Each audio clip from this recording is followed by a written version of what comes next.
ఉమ్మడి గుంటూరు జిల్లాలో ఇసుక అక్రమ రవాణా జోరుగా సాగుతోంది. నిబంధనలకు విరుద్ధంగా ఇసుక తవ్వకాలు జరుగుతున్నాయి. ప్రభుత్వ అనుమతులు ఉన్న రీచ్లలో అధిక ధరలు వసూలు చేస్తూ ఉంటే, అనుమతులు లేకపోయినా కృష్ణానదిలో ఇష్టం వచ్చినట్లు తవ్వకాలు జరుగుతున్నాయి.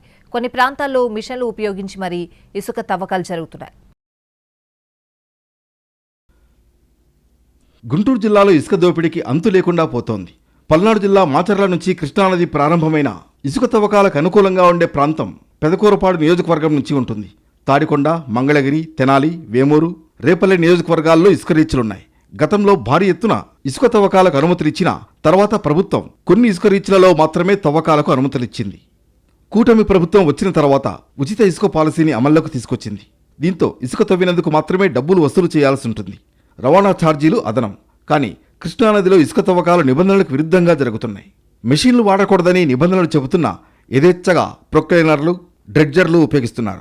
రాజధాని పరిధిలోని తాడికొండ నియోజకవర్గంలో లింగాయపాలెం, రాయపూడి, బోరుపాలెం రీచ్లలో ఇసుక తవ్వకాలు కొనసాగుతున్నాయి. రాజధాని నిర్మాణం పేరుతో ఇసుక తవ్వకాలు చేసి పెద్ద ఎత్తున ఇతర ప్రాంతాలకు తరలిస్తున్నారన్న ఆరోపణలున్నాయి.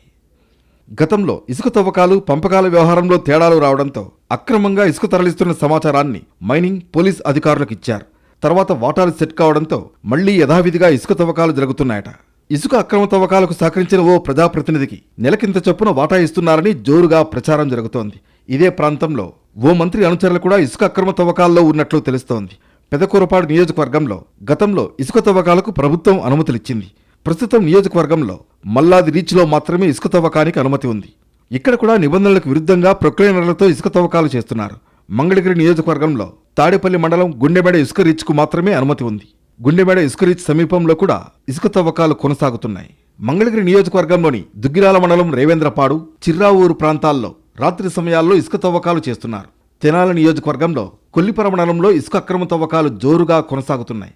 కొల్లిపర మండలం మున్నంగి, బొమ్మువానిపాలెం ప్రాంతాల్లో ఇసుక తవ్వకాలు కొనసాగుతున్నాయి. ఇక వేమూరు నియోజకవర్గంలో అత్యధికంగా అక్రమ ఇసుక తవ్వకాలు కొనసాగుతున్నాయి. కొల్లూరు మండలం గాజుల్లంక, పెసర్లంక, జువ్వలపాలెం, భట్టిప్రోలు మండలం ఓలేరు, పేటేరు ప్రాంతాల్లో ట్రాక్టర్ల ద్వారా ఇసుక అక్రమ రవాణా జోరుగా కొనసాగుతోంది. రేపల్లె నియోజకవర్గంలో కూడా ఇసుక అక్రమ తవ్వకాలు జరుగుతున్నాయి. జిల్లాలో కృష్ణానది పరివాహక ప్రాంతంలో ఎక్కడ ఇసుక తవ్వకాలకు అనుకూలంగా ఉంటే ఆ ప్రాంతాల్లో ఇసుక మాఫియా అక్రమ తవ్వకాలు చేస్తోంది. ప్రభుత్వ నిబంధనలకు విరుద్ధంగా తవ్వకాలు జరుగుతున్నాయి. కొన్ని చోట్ల ప్రొక్లైనర్లతో ఇసుక తవ్వకాలు జరుగుతుంటే మరికొన్ని చోట్ల డ్రెడ్జర్లతో కృష్ణానది గర్భాన్ని తోడేస్తున్నారు. యంత్రాల వాడకంపై నిషేధం ఉన్నా డ్రెడ్జర్లు వాడకూడదని కోర్టులు చెబుతున్నా ఇసుక మాఫియా లెక్క చేయడం లేదు. ఇసుకను అధిక ధరలకు అమ్ముకుంటూ సొమ్ము చేసుకుంటున్నారు. ఉచిత ఇసుక పాలసీని ప్రభుత్వం అమలు చేస్తున్నా రీచ్ల వద్ద అక్రమ వసూళ్లు ఆగడం లేదు. నిబంధనల ప్రకారం ఇసుక తవ్వి ట్రాక్టర్లో నింపినందుకు 400 వరకు వసూలు చేయాల్సి ఉంటే 600 నుంచి 800 వరకు వసూలు చేస్తూ జేబులు నింపుకుంటున్నారు. మొత్తానికి ఉమ్మడి గుంటూరు జిల్లాలో ఇసుక అక్రమ తవ్వకాలు, రవాణా యథేచ్ఛగా సాగుతున్నాయి. ఇప్పటికైనా అధికారులు మొద్దు నిద్ర వీడి అక్రమాలకు అడ్డుకట్ట వేయాలని కోరుతున్నారు స్థానికులు.